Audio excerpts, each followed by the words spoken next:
We are measuring ourselves against a male-centric productivity system, first and foremost. And if we keep doing that, we will just keep getting burnt out. There are women who are not ovulating every month because of the stress of work. Like, I know that a lot of women are afraid to tell their boss that they are experiencing symptoms for fear of being seen as incompetent. We're still getting the job done, but we're just in pain. I was told it was just part of being a woman, but it's not until I tried the protocol, and 3 months later, my cramps were gone. When you take these seeds in a therapeutic dose, they will accumulate in the body and start to impact the cells, which then changes your hormonal levels. Welcome in today's episode. This is so good. I can't wait for you to dive in. You are going to learn about why the productivity system that we work in today is broken and what you can do to learn and work with your body so that you can thrive, be more productive, and actually feel good in your own skin. And the secret to that is menstrual awareness. And yes, this does apply to both males and females because females are 50% of the world population. So even for my male listeners here, I can guarantee that you have women in your life, whether they are your family, whether they're your partners, whether they're your colleagues. Knowing and listening to this information is going to change how you view the women in your life. And for the women listening, this is going to change how you live and work. And you're also going to learn what foods can nourish your hormones and when you need it the most. I am so excited for you to hear this one. Let's dive in.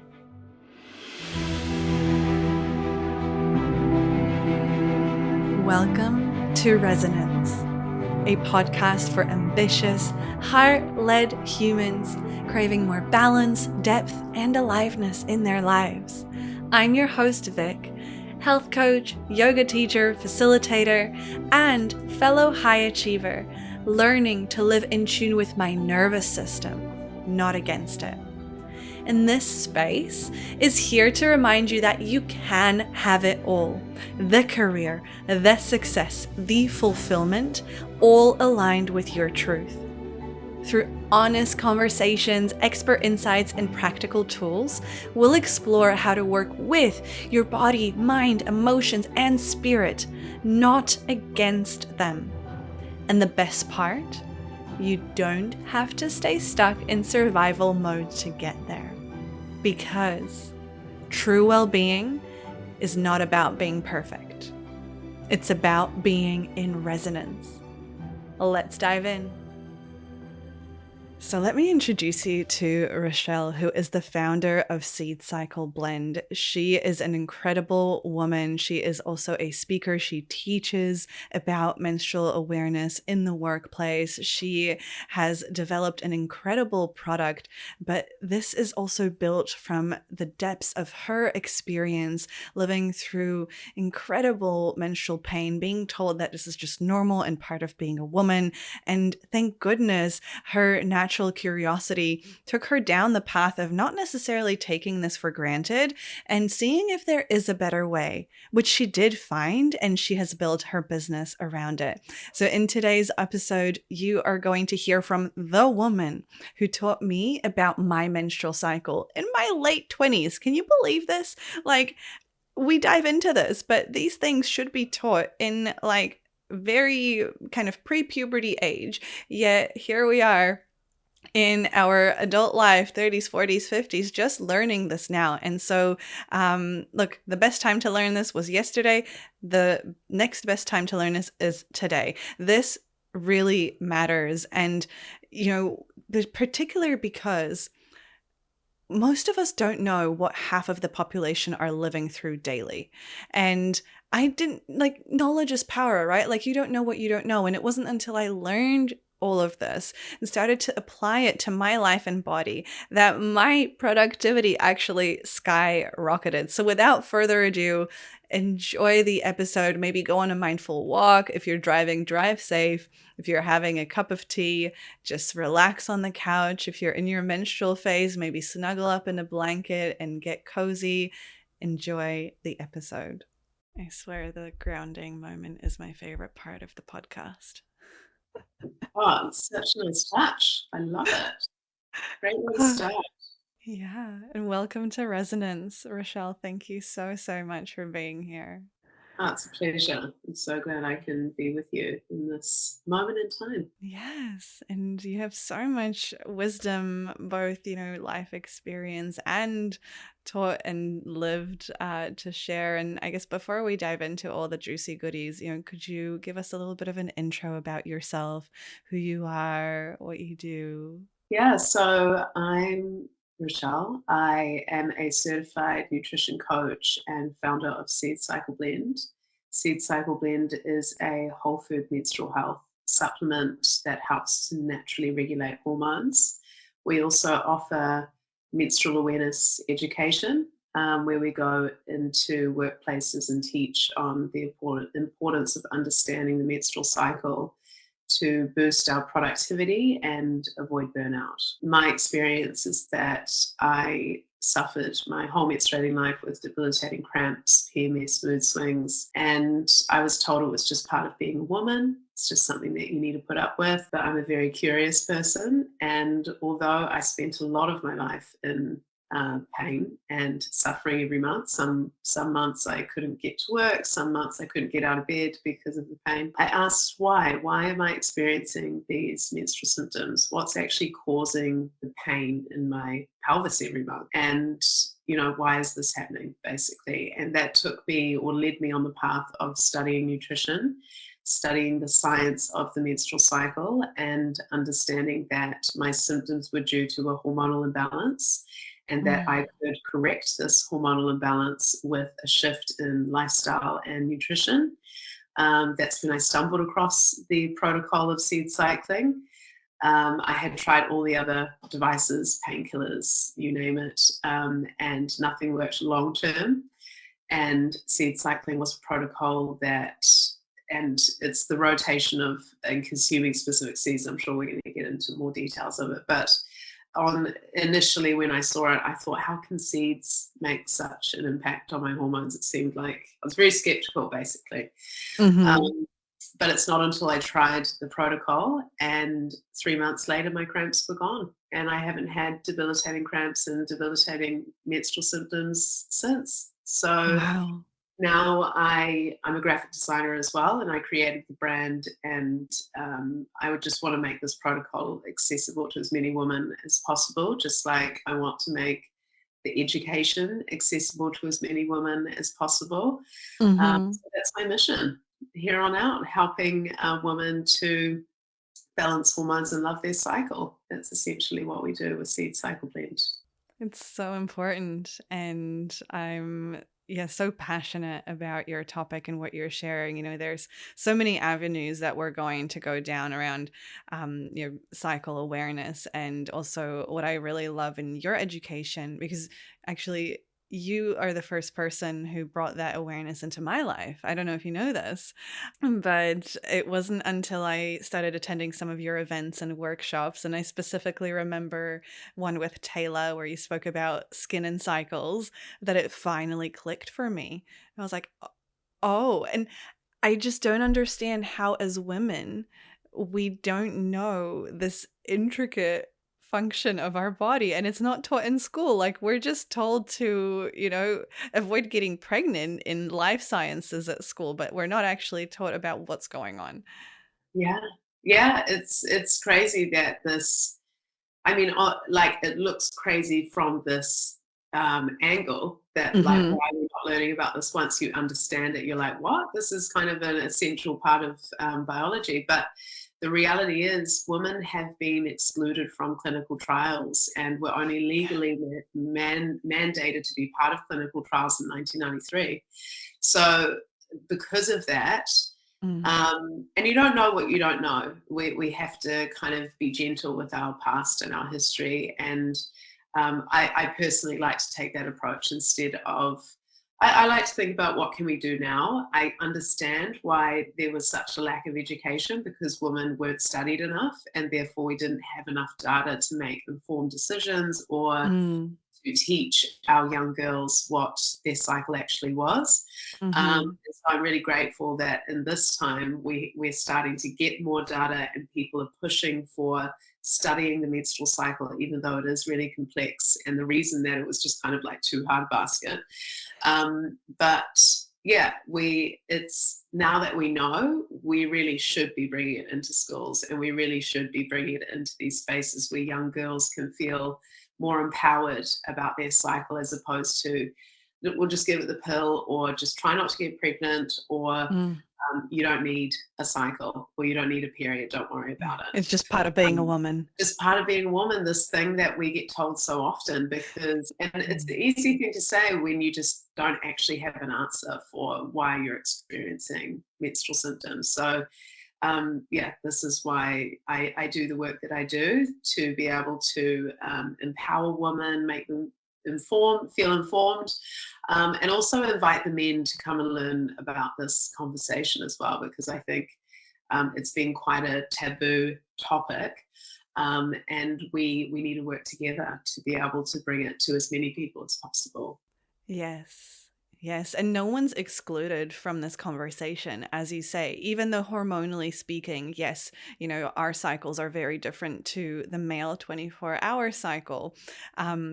We coexist together.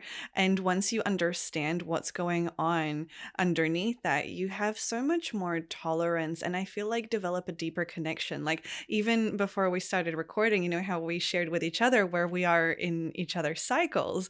I had this little kind of light bulb moment. I was like, I wish women started every conversation like that, because then that just gives you so much of an understanding for where you're at. 100%. This is what I say when it's a bit of a random analogy, but when you are in a workplace, if a colleague comes in and says, oh, my dog died last night, you go, oh, and you adjust and you have more compassion, for example. Same as if a colleague comes in and says, oh my gosh, I had this amazing win, and you can feel celebratory and energetic with them as well. It's like just this little bit of information can actually help the environment that you're in, and help your relationships, exactly like what you say, when we can share where we're at in our cycle. It's like, got it, okay, so I'm going to be mindful if we're in luteal menstrual phase, to keep things simple and just get the same thing done. And this is what I say in my workshops as well. You still get the same thing done, you just do it differently.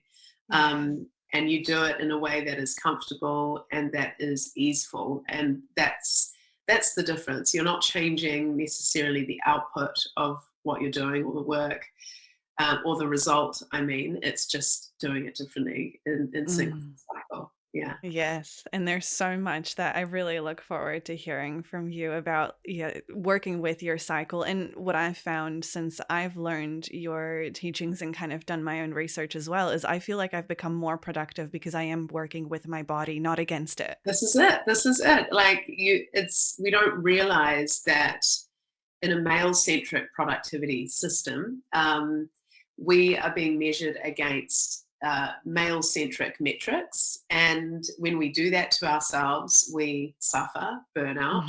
We push our bodies, we're exhausted, we ignore our body. Then we have to recover from that downfall, which is the time that we have time to heal and recover from that. Whereas if we did just work with our cycle and just slightly adjust the things, it's not like an overhaul of your life, it's just being aware and slightly adjusting energy output or certain choices that we make, and that can avoid the burnout, that can avoid those crashes that we have when we are pushing to try and match that male-centric productivity model. Yes, exactly. And before we dive into that, I also love to ask all the guests that come on here, like, what's one thing about you that doesn't show up on your official bio? Because you shared kind of, your path and the nutrition and the education side of things. And I would just love for us to get a little sneak peek behind the curtains about Rochelle. Like, what do most people not know about you? Something about me is I may be a bit, it's so cheesy to say, but I'm a bit quirky or weird. I'm Aren't sure we all? deep down, but yeah, I have a real curiosity for different ways of living. I have a real curiosity for two groups of people who think so strongly about what they believe in and how they converse with each other and kind of share their belief. I like debates. Like I like watching debates. I find it so interesting because these Wow. two groups of people are so passionate about their thing. And yeah, I just love learning in that way. So maybe that's two things. I'm a bit quirky and odd, and I really enjoy different people's perspectives and how Mm. passionate they are about sharing those. I don't know if Yeah. that answers the Yeah, question. that's definitely something that, a random person who just goes on the Seed Cycle website or looks at you on Instagram wouldn't really know. I would say that I don't know if maybe I'm quirky too, which is why I say we're all quirky. Yeah, no, and Like, I what think is that's normal? fine. I think it's yeah, and I don't know. I think we're conditioned to like behave, Hmm. and I've definitely been caught out for when I was at school and when I was a bit younger. I've kind of like learned now, but caught out for just asking strange questions and Hmm. being kind of I don't know, being told that they can't answer that. That's you're not allowed to ask that, or yeah. So Ah, I interesting. Do think you I have have an a example that curiosity. you're like open to sharing? What's something that I've asked? I think this might be a bit of an edgy question, but I was in an English class when I was a kid, and there was a cartoon, and we were meant to analyze the cartoon, and it was about civil marriages and how Hmm. civil and marriages, yeah, that was kind of happening at the time. And I asked the teacher, what do they think of same sex marriage? And she was like, Hmm. I can't answer that. And I was like, oh, sorry. Like, I was just so curious, I Yeah. wanted to learn more about this topic that I knew nothing about. And Mm.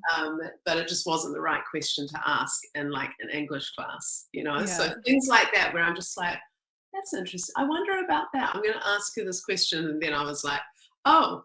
Um, but yeah, it comes back to that curiosity again. And the reason why I created Seed Cycle Blend is because I am just so curious about how the world works, how we Hmm. can keep learning from our biology, how we can keep learning from society and the world and making it a better place in all of those different areas of life.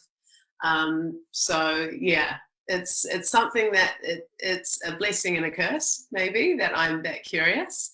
But I won't change it for anyone. So that's it. Exactly. And I would argue that it's actually, we need more curiosity in the world because there's so many kind of sparks flying in my neural network right now around, the quality of the questions that we ask determines the quality of our life. And if we always just stick to what we've been conditioned into and taught, then we won't evolve. Like curiosity is where evolution and innovation and new ways of thinking and being and living come from.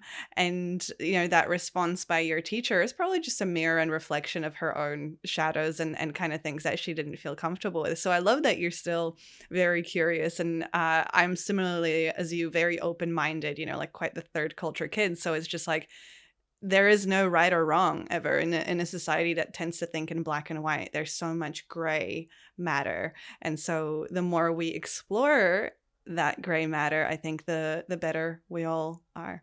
Yeah, and we can just take the bits that resonate with us because exactly like what you say, it's not about being right or wrong because otherwise everything's right and everything's wrong. It's like you see what you find out who you are, and then you go and live your life, and you take things and take them as your own and make that part of your identity or your beliefs, or maybe you change it as you get older and you want to take this on.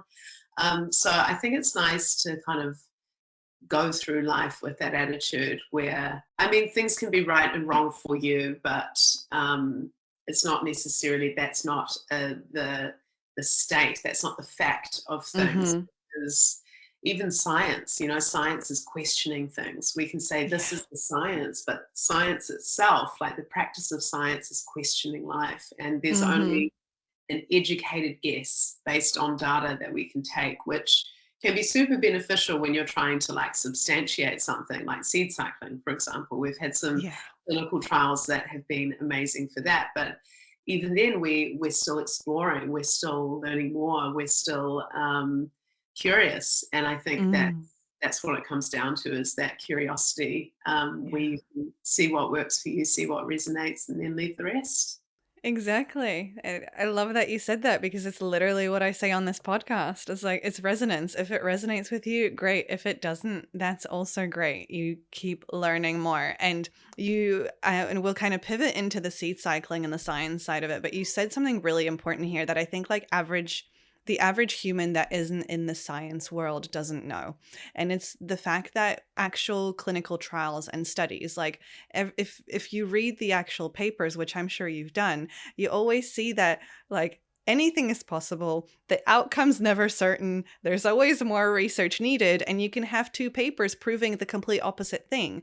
And so the headlines that we see in the media is just what gains popularity, but there's actually no like universal truth. No, and it's just like, honestly, we can interpret papers how we want, like, when I watch these debates of people who have incredibly strong opinions and beliefs, it's less about the facts of the situation or the data of the situation, and more about how defiant are you on your belief, because that's all that matters.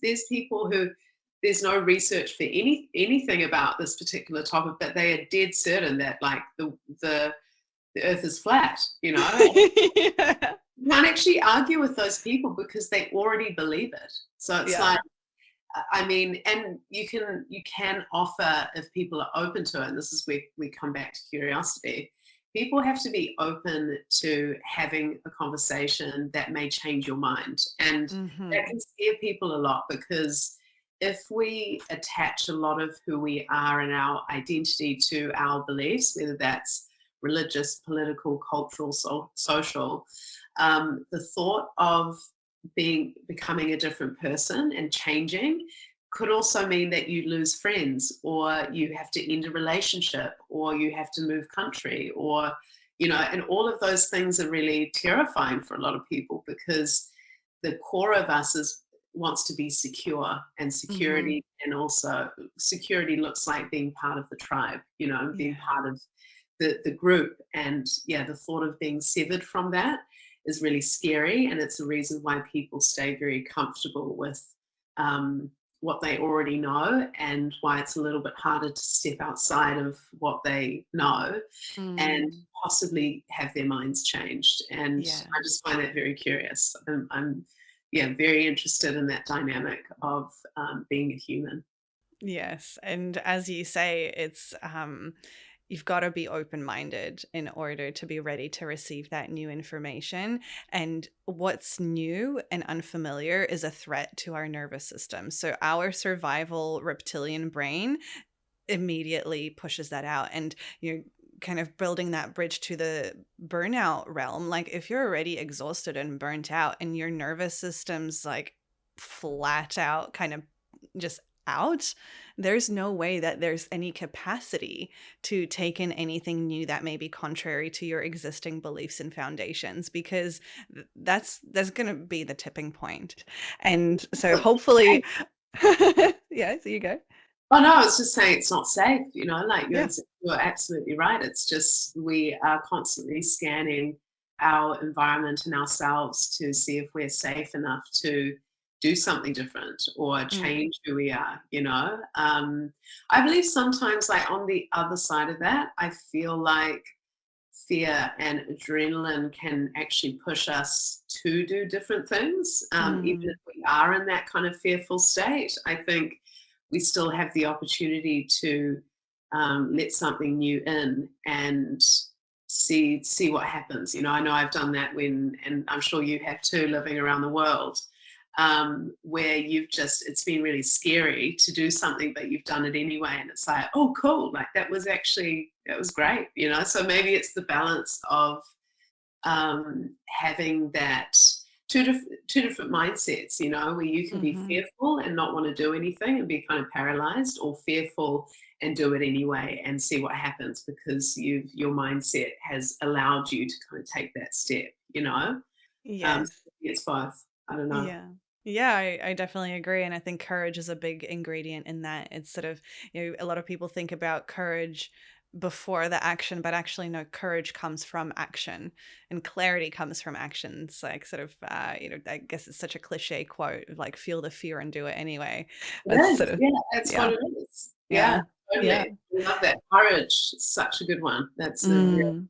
ingredient. Curiosity and courage, like some of my favorite attributes. Yeah, and I can really see that in even our dialogue now, kind of the way you speak and how you're framing two different sides of the story. And I would really love for you to share now, where your curiosity has led you to discovering seed cycling. And you lightly touched on it earlier on, but for the listeners who may have never even heard of what seed cycling is, they're like, what seeds are you talking about? What is this? Can you explain it? Can you give us a bit of a laydown of what is seed cycling, and then what is seed cycle blend as well? Yeah, seed cycling, like I mentioned, the curiosity came from not wanting to be in pain anymore, and like surely there's a reason why I'm in this situation, and then revealing that we shouldn't be in debilitating pain, and that it's likely due to a hormonal imbalance and lifestyle imbalance. Like stress really impacts the HBG axis, which is your brain and your ovaries speaking to each other. And that's where kind of hormonal imbalance can happen for our cycle. So this led me to study nutrition. I actually bought a book before I went into my nutrition coach studying. I found a book called Cooking for Hormonal Balance. Ooh. Because I started to understand that, okay, my hormones were the thing here, so I'm going to try my hormonal imbalance. And it was in that book that, and I think it was by Dr. Isabel, I can't remember now, but it's called Cooking for Hormonal Balance. Yeah. And it's in that book that I discovered the protocol of seed cycling. And it's a nutritional protocol. It's where you take specific seeds at different times of your cycle. So we know the cycle is roughly 28 days. Everyone's different. Everyone ovulates on a different day. But roughly, if we're taking the 28-day cycle, you have your follicular phase, which is from the first day of your period until ovulation. So the follicular phase, I'll give a quick little rundown. Please do, yes. Context. The follicular phase is when you have a little follicle that holds an egg, and your ovary has selected that egg to be matured, ready for ovulation, which is when it bursts from the ovary. So that's why it's called the follicular phase, because the moment you start bleeding, the body goes, all right, guys, we need to get another egg. Let's get this show on the road. And so the ovary will select another egg to mature, and it stays in this follicle. That's why it's called the follicular phase. As it matures, you go through the follicular phase until ovulation, and then we will get a rise of estrogen, a rise of another hormone from the brain, which is follicle stimulating hormone. And the ovary will burst the egg out of its follicle, and the egg will go into the fallopian tubes, hoping to be fertilized within a 24-hour window. That's the only time a woman can get pregnant. And then what's left over is the little sac of the follicle is now called the corpus luteum. And this is where this little sac will start to produce progesterone, which is one of our most, they're all important hormones, but progesterone is the hormone that makes you feel calm and relaxed. And a lot of the time, women don't have enough of this hormone. We're often very dominant in estrogen, which makes you feel the opposite of progesterone just before your period. So then we go into that luteal phase in roughly the second half of the cycle, from ovulation until our next period. How seed cycling works is you have specific seeds in these two main halves or slots of your menstrual cycle. So you will take pumpkin seed and flax seed in the first half. This is going to help the egg, the nutrients in the seeds are going to help to regulate estrogen and detox estrogen. So there's a nutrient called lignans. I hope you're still with me. I know I am so with you. Oh, yeah. So there's a number of nutrients in these seeds that when you take seeds in a therapeutic dose, this is the difference here. This is where you can kind of go from skepticism to like medicinal use of food. Yeah. When you take these seeds in a therapeutic dose, they will accumulate in the body and start to impact the cells, which then changes your hormonal levels. And the nutrients, main nutrients are lignans. Lignans are little nutrients that plug into receptors on the surface of a cell. So like a little key and lock, locks in, and it checks if you have too much or too little estrogen, and it will either block or stimulate that estrogen. So that's one way that it regulates estrogen. There's another nutrient from the pumpkin seeds called beta-sitosterol, and that is going to attach to excess estrogen and flush it out of the body. So these two seeds there's a range of other nutrients like omega-3s, essential fatty acids, which are the building blocks for all steroid hormones, all sex hormones. It satiates us over time, so we regulate those levels of cortisol and blood sugar spikes, and heaps of beautiful minerals. We've heard about magnesium, I'm sure, about how that can help with cramping, with muscle relaxing. That is found in the pumpkin seeds as well. And then we have the other seeds. So you're taking 2 tablespoons daily of the blended pumpkin and flaxseed, and you're having that in whatever you're already eating, which is great. It's super versatile because it's a food in a therapeutic dose. And then we go into, you're taking that until ovulation. Then we switch to our luteal blend, which is for the luteal phase. This is where you have sesame and sunflower seed. These nutrients are going to help with supporting the production of progesterone. So there's no foods that actually stimulate progesterone production, like the flaxseed and pumpkin seed, for example. But it helps to create an environment where your body wants to produce more progesterone, which is what we need in that luteal phase to help with all the different functions of thickening the lining of the uterus, making sure there's the right nutrients in there in case the egg gets fertilized, for example. And we have in there selenium. That is one of the main nutrients that helps with that progesterone production. Also things like pantothenic acid, which sunflower seeds have the highest potency of pantothenic acid. And that actually helps with regulating neurochemistry, which is a lot of the time in the luteal phase, we can experience a lot of the kind of neural inflammation, I would say. So a lot of like overthinking, a lot of irritability, feelings of anxiety, feelings of depression. And these kind of nutrients basically just level that out, and they make you feel balanced. Once again, those fats are going to be incredible. So it's that combination of the lignans, the fats, the minerals, and a number of other nutrients. We've got some protein in there as well. There's lots of fiber in seeds, which is incredible. So the full picture of nutrients that you need to not only support your, normal bodily functions, but really get into nourishing your hormones throughout your cycle so that you can reduce those menstrual symptoms. So that is seed cycling.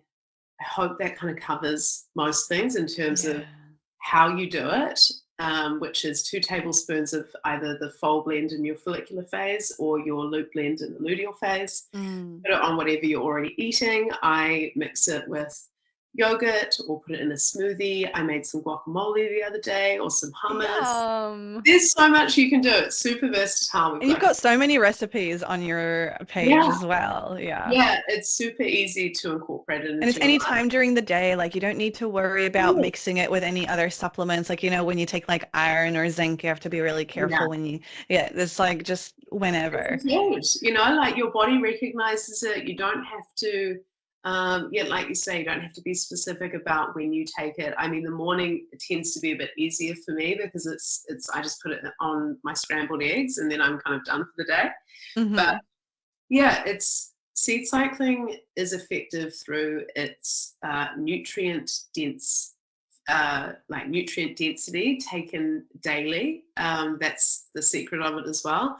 And it's fluctuating those nutrients. Instead of just taking one supplement throughout the whole month, you're taking foods for your hormones when they need it the most, not just taking this. I mean, we're not men, right? And we need different things at different times of the cycle. And that's why I created Seed Cycle Blend, because it wasn't available at the time when I started about 4 years ago. There was no product on the market that was ready to use, ground into the right doses, and with, certified organic ingredients. And I just wanted to make it because it worked so well for me. And I had seen a lot of anecdotal evidence that at that stage there was only anecdotal evidence, but I was just like, surely this is, if it's helping so many women, the science will catch up. And it did in the end. We've had a clinical trial now of seed cycling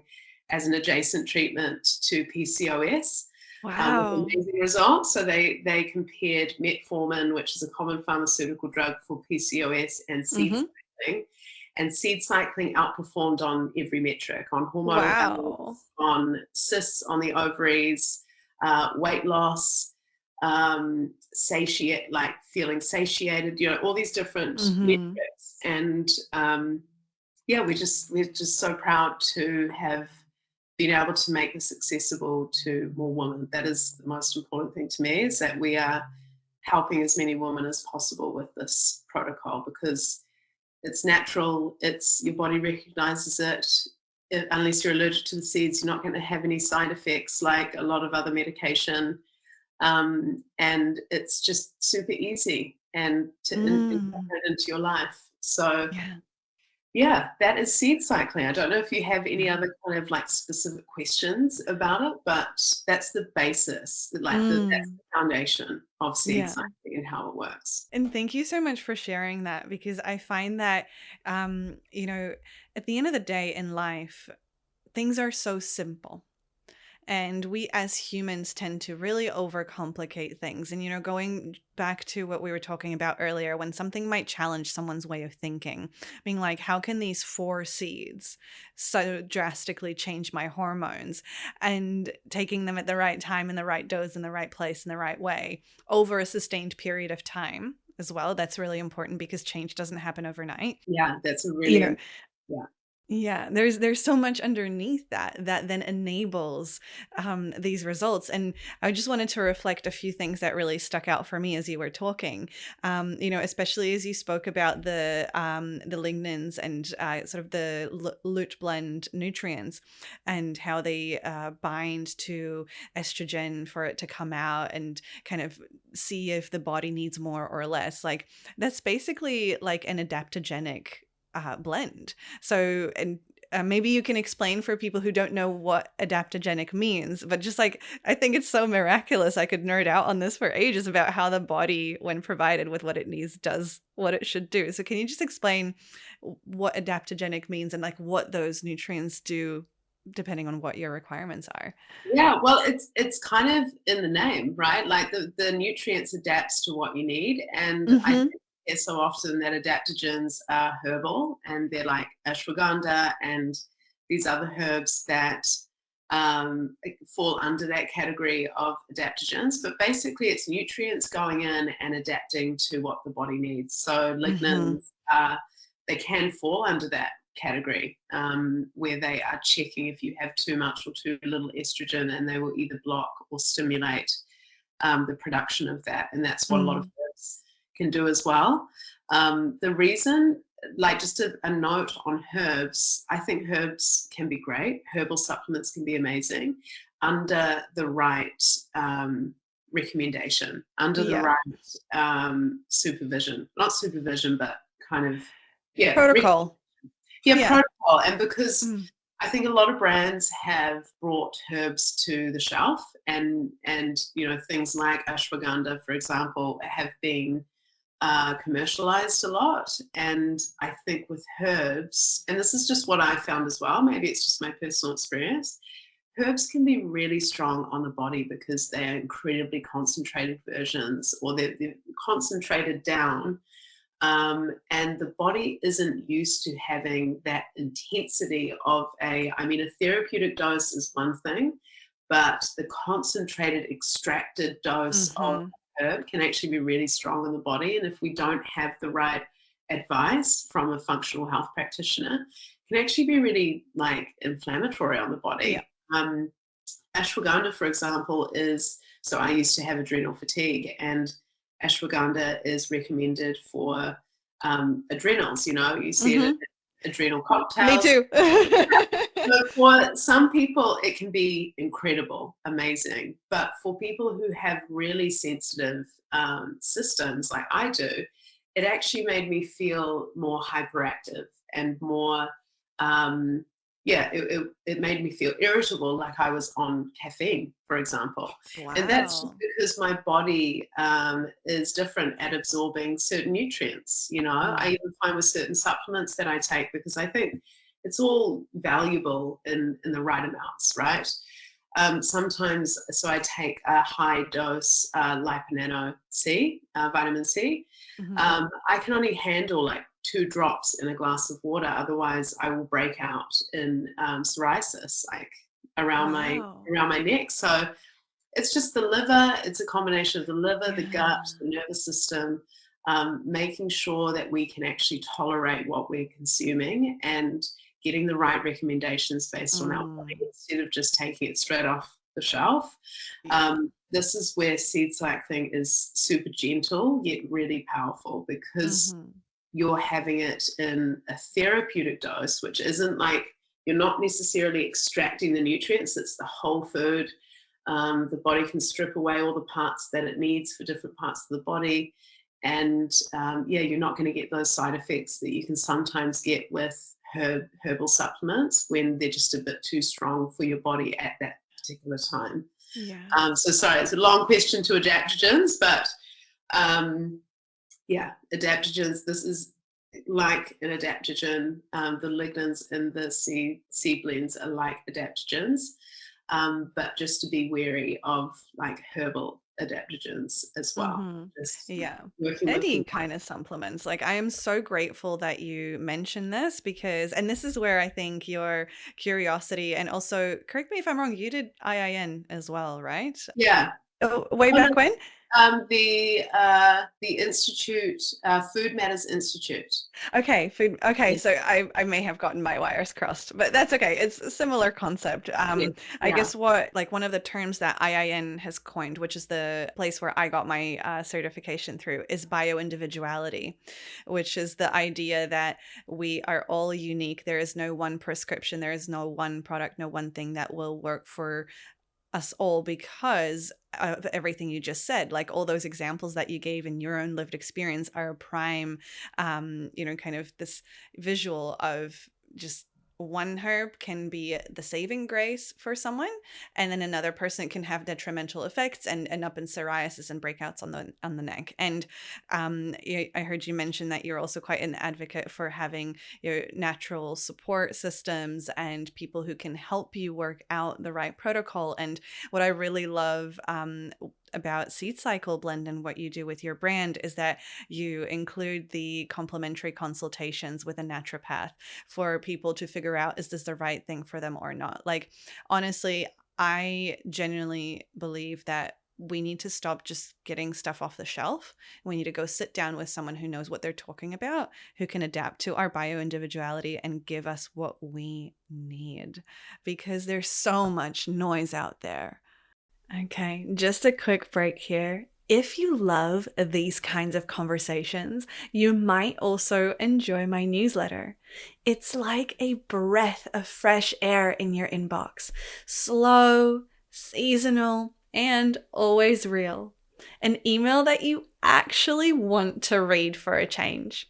If that sounds like your cup of tea, you can sign up below at liveandhealth.co or through the link in my bios at Live and Health. Now let's get back to the episode.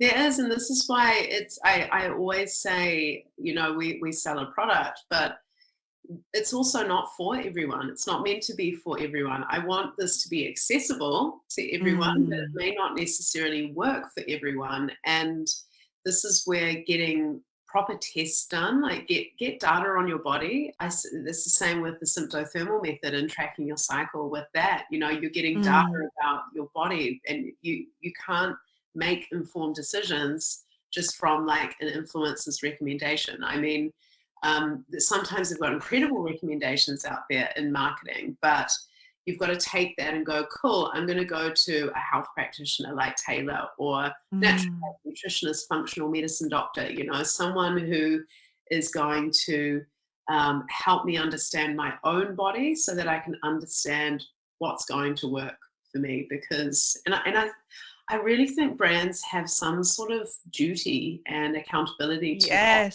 that kind of support, because I think it's kind of irresponsible to just promote products without the support, without realizing that some of these herbs aren't going to work for everyone. Like we have a survey on our website that says, is seed cycle blend right for you? And if you're allergic, it's not right for you. And it's important to know that, Yes. Thinking that, it's going to be one size fits all. So I am just very mindful of being, that bioindividuality is such a key factor, and that getting the right support and the right testing, like the Dutch test, for example, doing a full panel of your actual hormones, not just a blood test that does a few bits and pieces. But getting data on your body and then making informed decisions because you're also just wasting money. Like, it's another thing. Like, exactly, it can get up into the hundreds when you're like hundreds a month on supplements. It's like some of those supplements you don't even need, or they're actually inflaming you, or they're putting too much toxic load on your liver. Or they're canceling each other out, or they're not being absorbed properly. Yeah, and it's just like, that's where it can be expensive, and you're probably better to spend. It's also expensive, but spend a bit of money doing a Dutch test and actually testing your hormones with a practitioner, and just know straight off the bat where you're at and what you need nutritionally. Yeah. So we like having that professional support to help our customers, instead of just saying, buy this. It's like, is this, like, make sure that you actually know it's right for you. Yes. And I think as a business owner, you've taken that duty of care really seriously, and that feeds through into your brand. And, you mentioned the certified organic ingredients earlier on. Like, a lot of people don't understand that it's also not just like having flax seeds. They need to be blended and they need to be broken down so that your body can actually absorb the nutrients. And I think, you probably know this as well, but I've got a lot of people who I know in the FMCG industry, because that's where I kind of came from in the corporate world. And one of my colleagues used to work in a pharma kind of supplement manufacturer, pretty big brand in New Zealand. And the thing is, they know that all the claims that they're making in terms of this much vitamin, whatever, blah, blah, blah, that's when it's packaged. But then those vitamins or whatever, those claims that are being made, especially like the cheap stuff that you can just get off the shelf at a supermarket, all these claims that are being made, like by the time you actually pick up this product, which has a really long shelf life, and ingest it into your system, chances are the actual like nutrients or whatever you've bought in there is like very, very minuscule compared to what's being claimed, because it's being manufactured in mass capacity. It's not high quality. It's just, let's get as much of this out as possible. And there's not a lot of testing being done. Yeah, and it's really, and this is why a food is great, because and we don't, I mean, we don't put claims on our packaging. We have our scientific clinical literature to back up the nutrient support of regulating hormones, but it also, we don't have a huge shelf life for this product, because it's going to lose its potency over time, and we're not shy to say that. It's this is the reality of whole food supplements, and I'm proud of that, because it means that we are getting the most dense form of that nutrient to the customer. I manufacture in small batches, and make sure that it's fresh for my customers. I really care that this is, and you mentioned certified organic. That's really important in terms of because what's the point in we hear about trying to avoid chemicals and endocrine disruptors. When you're spraying pesticides, when you're using pesticides on your crops and your products, and your vegetables, for example, that is going to cancel out. Your body is going to be battling. So the flaxseed come in, the ones that are sprayed with pesticides, for example, your body's going to go, oh, hang on, we just need to strip off those chemicals off the nutrients before we can actually get to the core of the nutrients of the flaxseed. So you can remove that burden for the body by using certified organic ingredients, then you're supporting yourself even more, as opposed to non-organic ingredients. And whole food ingredients that actually do go off in a short period of time, instead of just being shelf stable forever.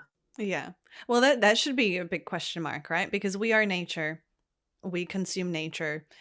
Nature doesn't have a long shelf life. If something has a really long shelf life, generally, we should probably be asking ourselves a question. That's always a red flag right away. Exactly. Right. I mean, there's certain things like rice grain, or quinoa. There's dry things that can last for a while, that are essentially natural, and whole seeds as well that haven't been blended and opened up, but that they're still in their natural state.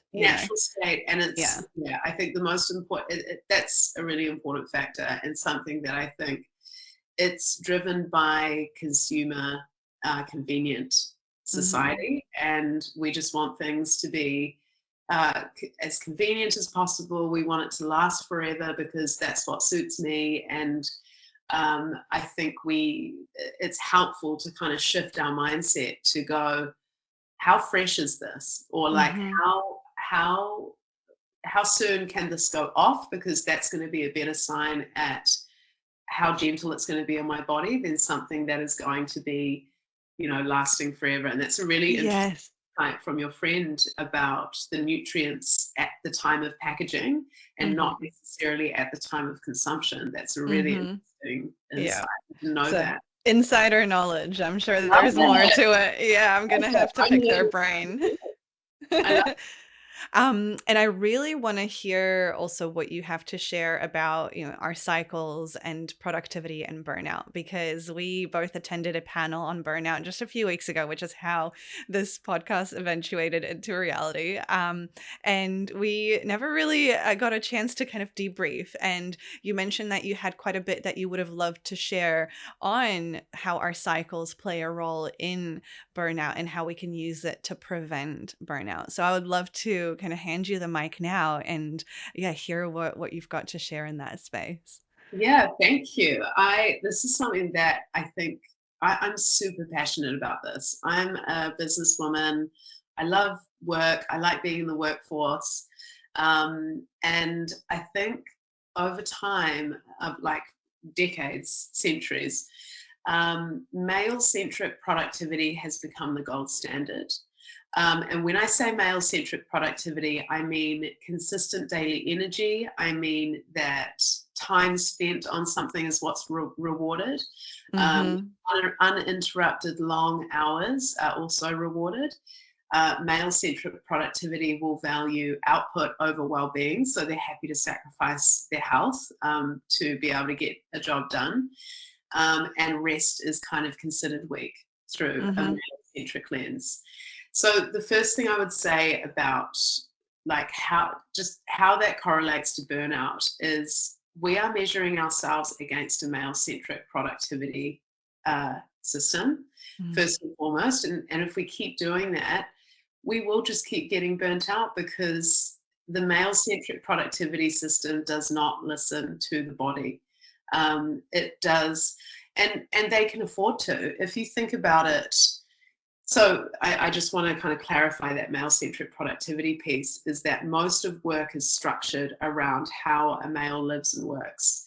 And it doesn't take into consideration women's unique needs, like managing menstrual symptoms, like fluctuating hormone cycles, like caregiving responsibilities that disproportionately falls on the woman's shoulders. And not noticing or acknowledging a lot of the mental load or the emotional labor that women put into their work that isn't recognized or seen as part of the productivity model, like building relationships or trying to figure out conflict. You know, the HR team in a business is actually working incredibly hard to try and keep everything, you know, working as it should. And that kind of work isn't as recognized as how much money can you know, how much of this output relates to money. Yes. So I would say that is the first kind of piece that the system itself is broken for women. The system that we're measuring ourselves against for productivity is broken. And if we look at female-centric productivity, we have cyclical energy. We value the impact that we make, not just the time that we spend on something. We really care that what we did makes an impact. We value both well-being and output. We will not sacrifice, we are now because we're in that male-centric system, but if we were... It's not our nature. No, it's not our nature, and we can't afford to. And this is where it comes to, and we don't see it as weak to rest, for example. It's actually an essential part of us being able to perform at a better level. So if you think about males being able to sacrifice their well-being, right? They've got a 24-hour testosterone cycle. We have a month-long hormonal cycle. Yeah. Men can sustain daily consistent energy because of that 24-hour fluctuation of testosterone. The uninterrupted long hours, it's not possible for women. We need to change tampons. We need to take a breath between uterine contractions. We need to go and pick up the kids. It's just not taken into consideration the unique needs of the female. But men, in terms of well-being and why they can afford to sacrifice a lot of their well-being compared to women, males are fertile 24/7, right?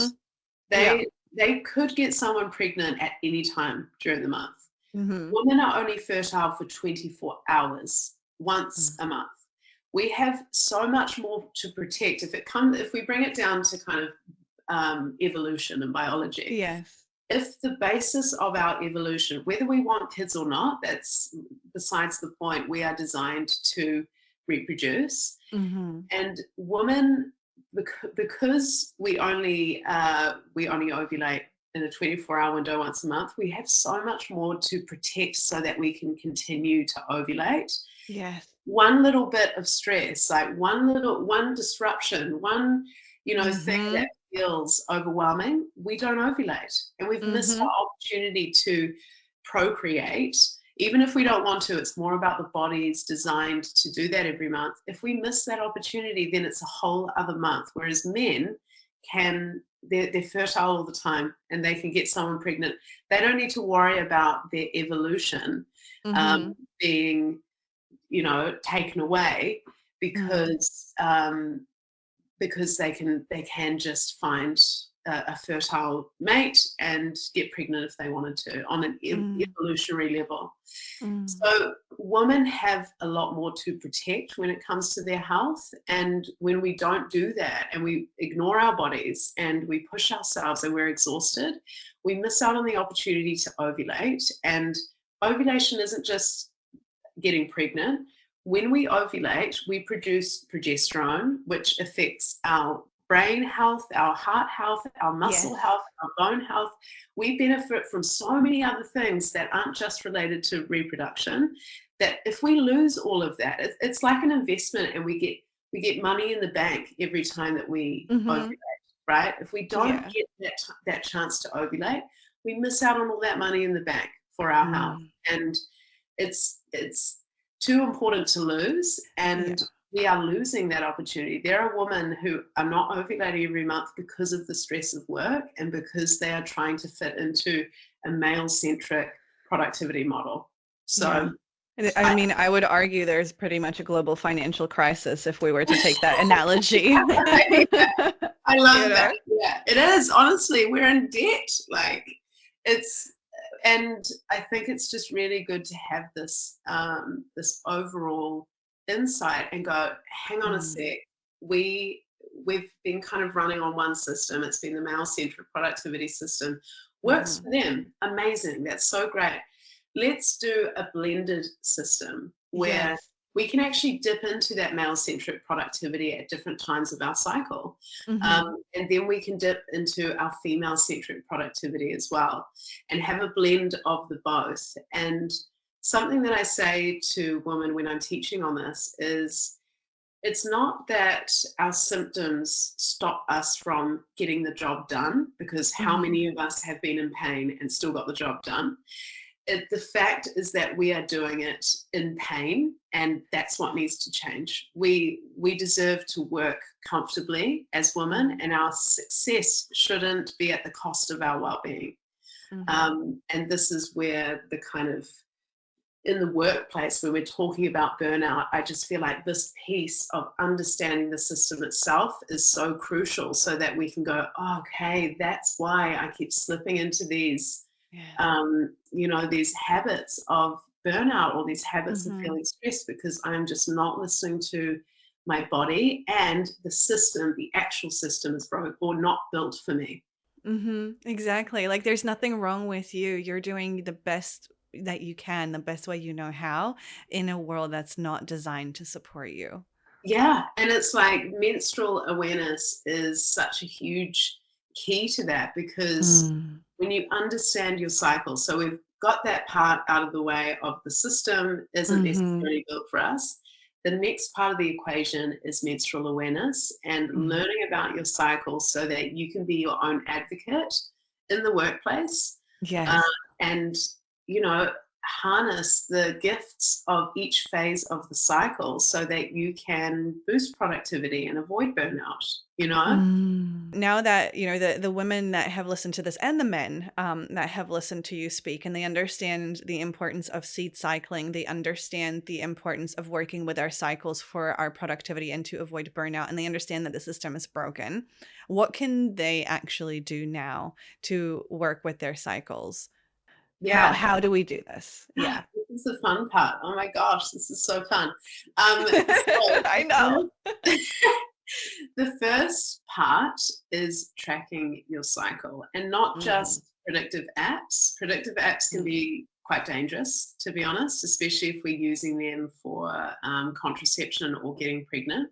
So tracking your cycle looks like using something like the symptothermal method, where you are tracking biomarkers like your temperature every morning. There's really cool devices like Temp Drop that you can just put on your arm and get your temperature automatically to your phone every day. And when you learn how to use that system, I've got a good friend from Phase Fertility teaches on this, so that can empower women to actually utilize this as a way of not only tracking your data just to get information on your body, but you can avoid pregnancy with this method, And you can get pregnant with this method, depending on which, outcome that you want. It's 99.9% effective in terms of contraception, which is better than condoms. So when used correctly, this is actually a better method than condoms. It's completely natural. It's side effect free. So that is the first part of the equation. It's tracking your cycle. I would also probably throw in there, if we're looking at getting data, is getting some testing done or going and seeing a practitioner just to see where you're at, if you have the means to be able to do that. And from there, we kind of break down the cycle into, I say, 4 more phases. So we kind of break these 2 main halves into 4 phases within that. The first phase is the menstrual cycle. As you know, we're shedding our uterine lining, we're bleeding, hormones are at their lowest. This is when we need to be able to, first of all, tune in, ground and understand where you are. And then if you're going into the workplace to kind of, if we're on the topic of like avoiding burnout and boosting productivity, the most important thing to do is to plan your day and look at what you've got in front of you. If you feel like something is overwhelming, delegate it. If you feel like, there's just too much on the list, pick 3 and just make a decision that you will be able to catch up in your phase after your menstrual cycle and rest as much as you can. I used to work in a corporate space and I would go to my car and have a nap for 15 minutes. I love that. Not a shame at all. Like, that is what your breaks are for. And if you're in your menstrual phase, no one is going to care what you do with your break. If you're in a car having a nap, that's going to be the best call for you if you can. I love that. And that's just in the corporate working space. I'm aware that working woman is different for everyone. It can be shift workers. It can be stay-at-home mums. Stay-at-home mums chasing toddlers for 12 hours and not getting paid for it, by the way. So those are the main things I would say. In your menstrual phase, you are planning. Like, look at your day, plan it out. Don't feel overwhelmed by just diving in and doing whatever. Plan it out. Pick your top 3 that you need to, the top 3 things that you need to get done, maybe even the top 2. Rest and delegate. That is what I would say in your menstrual phase. Then we go into our late follicular phase. I call it the late follicular phase because, as we know, the follicular phase actually starts from the first day of your period.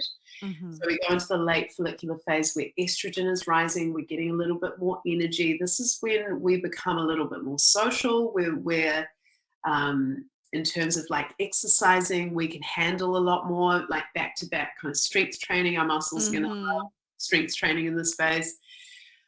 Bringing it back to work, this is a really good time to dig into more planning. So not for the sake of trying to protect your energy, but going, all right, guys, what are we going to, let's start this new thing, or how about we do this, or social events that we can kind of do that you can plan for your ovulatory phase, ideally, not necessarily luteal.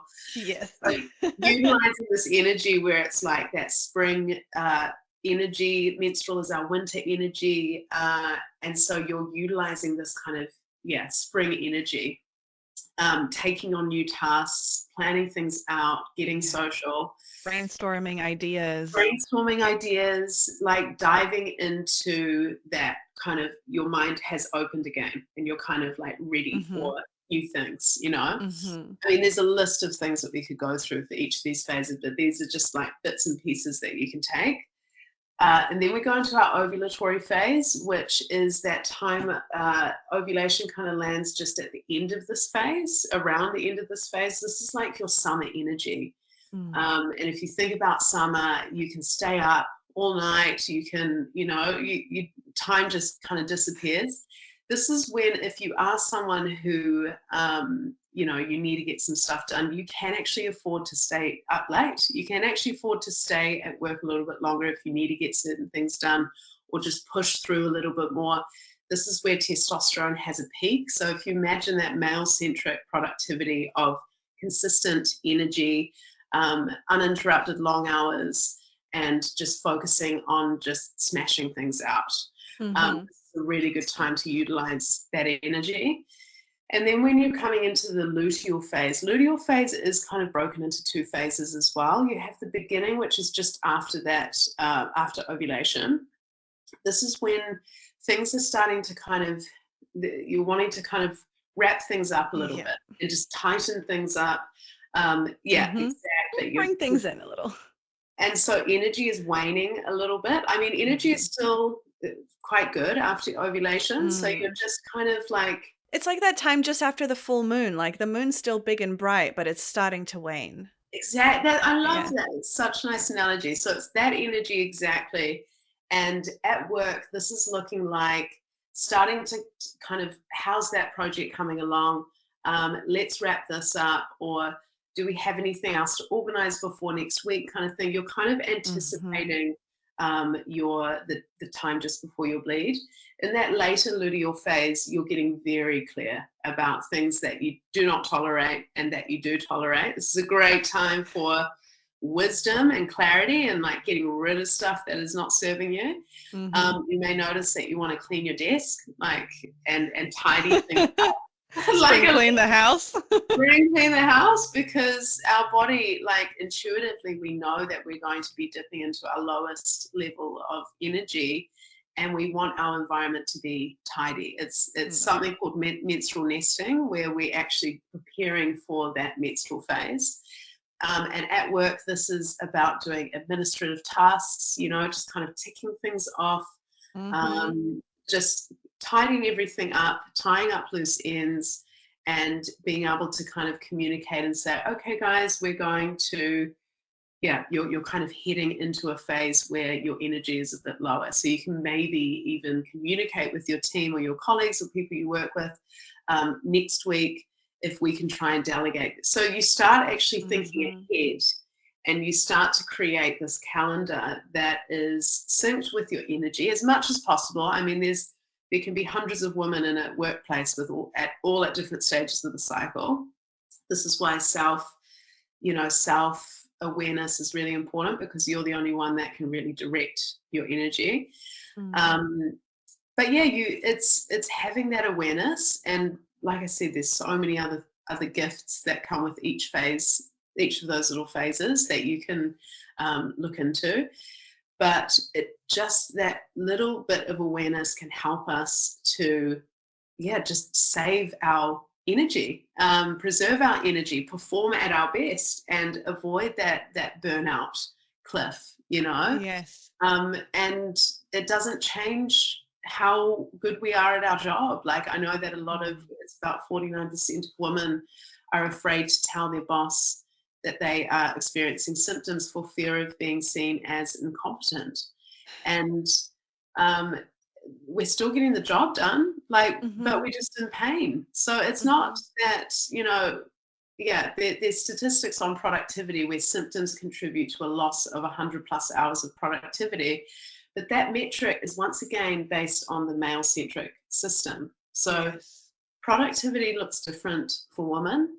Doesn't mean that we don't get the job done. It means we just get it done differently. And when you learn about your cycle and you understand those phases and what's actually happening in your body, you can stop being so hard on yourself. You can stop kind of pushing to the point of absolute exhaustion, and actually start to love your body and your biology and what's actually happening there, and be like, whoa, this thing is crazy. How amazing is this? So cool and magical. Like, what a cool place to arrive at when you learned about your body, to be like, I actually love being in my skin, and I love that I am these different energetic people all throughout the cycle, So I hope that gives some insight into the certain things that you can do and the energy that is happening throughout the cycle. And not be afraid that this is going to make you worse at your job, or you're going to, it's actually going to enhance your work. It's going to make you better. Like, I think, I can't remember if we spoke about it before we hit record or after, but I'll repeat it anyway for impact if we did already. I feel like I've become more productive ever since I've started working with my cycle. Like right now, I'm like mid-menstrual. This is the only thing I'm doing today. After that, I'm snuggling with my dog on the couch, weight bag, blankie, and like food. That's it. Don't touch me. No. No, you got it done. This is the Exactly. thing. It's like we don't.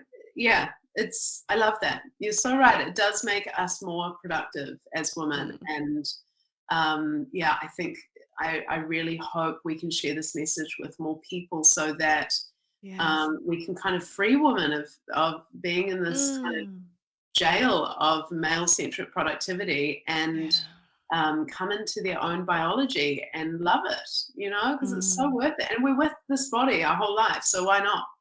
May as well make it, work with it rather than against it, right? And thank you so much for like bringing this message and this education into the world. Like, yeah, you were the catalyst for me, and ever since then, like I've gone down my whole path, and it's just so awesome to see the ripple effect that this can have. And if the signature question that I tend to ask all of our guests when we wrap up the episode is, if there was one thing from today's conversation that resonated with the listeners long after the episode ends, what do you hope that one thing would be?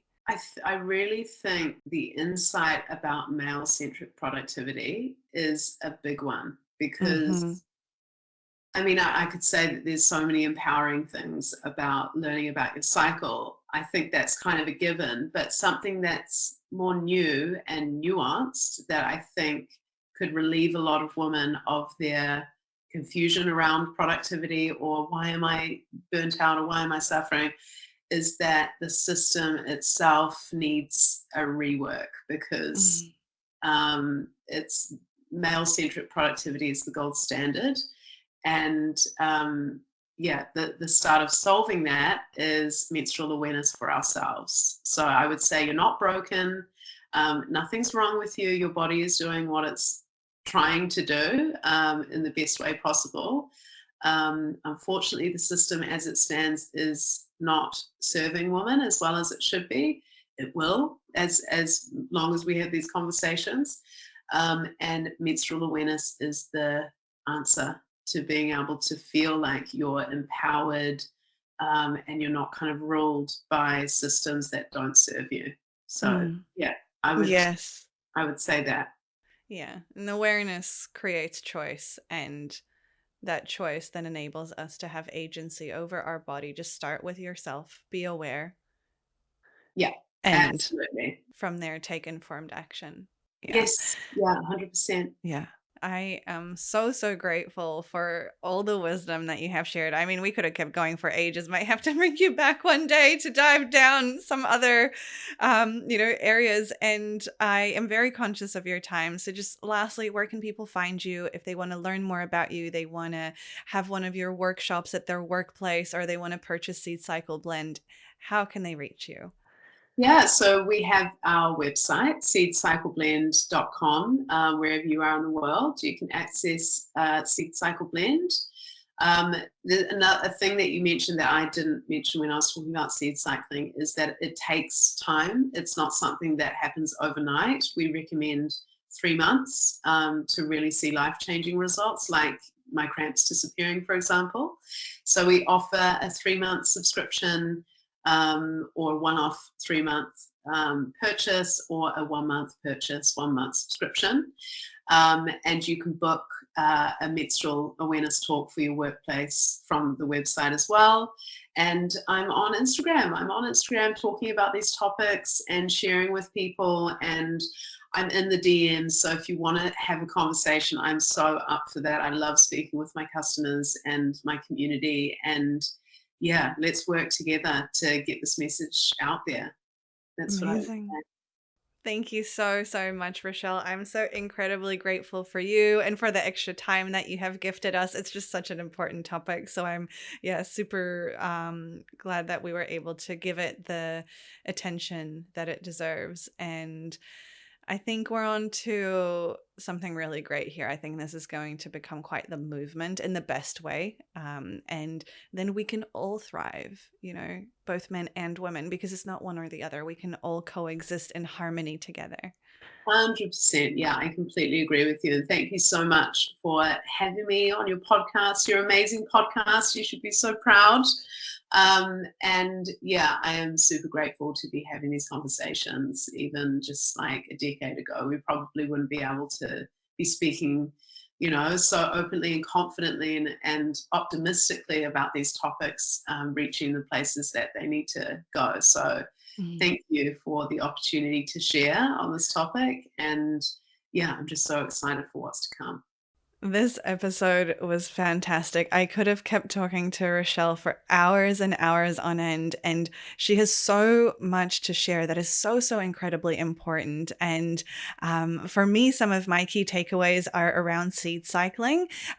So I actually worked with a naturopath when I first heard of seed cycling, and we co-created a specific protocol for me and my needs. And I love that we had a chance to speak about this, because if you are still buying supplements off the shelf and you're just letting the next best marketing strategy dictate what you put into your body, please think again and get a professional to help you co-create a supplement plan if you need it that really works with you, your body, your needs. And that goes both for men and women, because we are all bio-individual. We all have unique and different needs. And I really hope that this has opened up your mind to really how the system is broken and how most of us are not set up for success. And so the more we speak about it, the more we acknowledge it, the more we start to honor our bodies and almost change the norm, the greater we will be together, because women shouldn't have to be in pain and suffering just to get something done. Like, I see pain as information. Pain is your body's way of telling you something's wrong. Pain is your body's way of telling you something needs attention.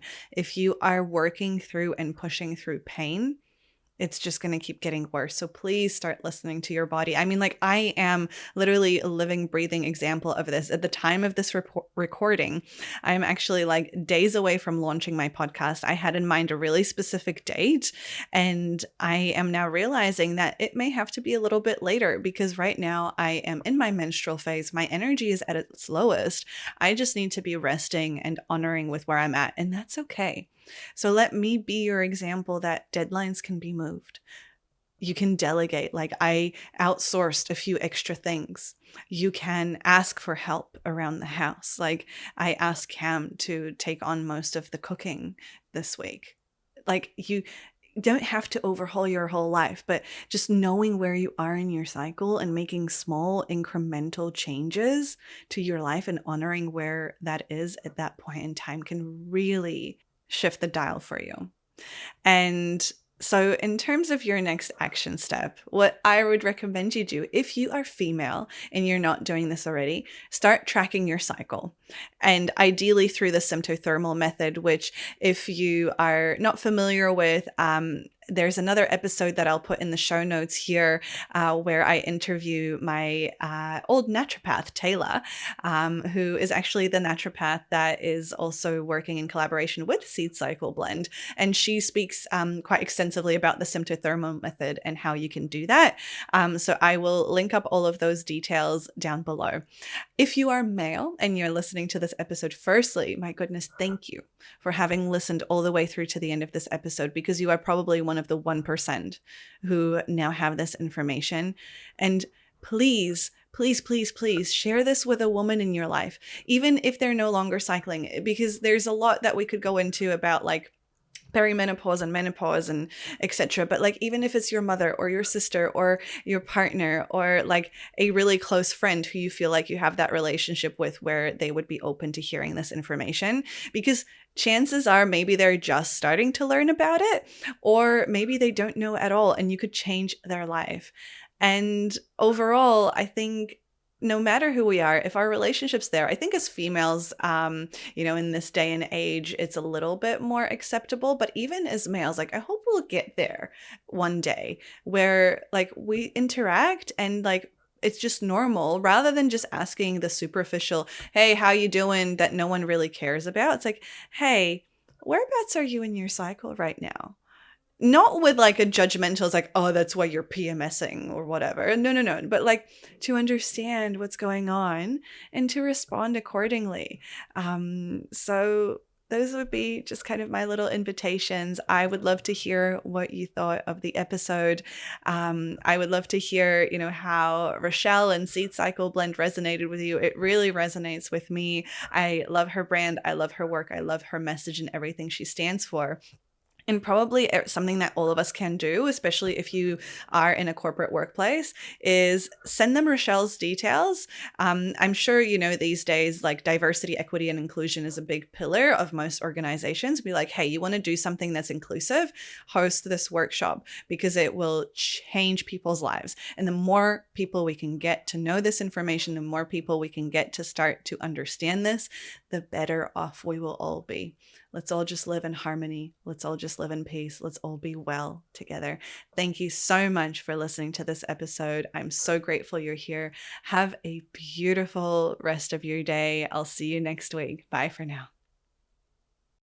All right, and just a little quick side note here. I know that in this episode, I have spoken extensively about IIN, which is the Institute for Integrative Nutrition, and it has played a really huge role in both of our lives. And I will say that if there is any part of you that is interested in health, well-being, nutrition, and just even a small sprinkle of just juiciness that you would love to dive into a little bit more in a really supportive, self-paced learning environment, I really highly recommend it. It is how I got started.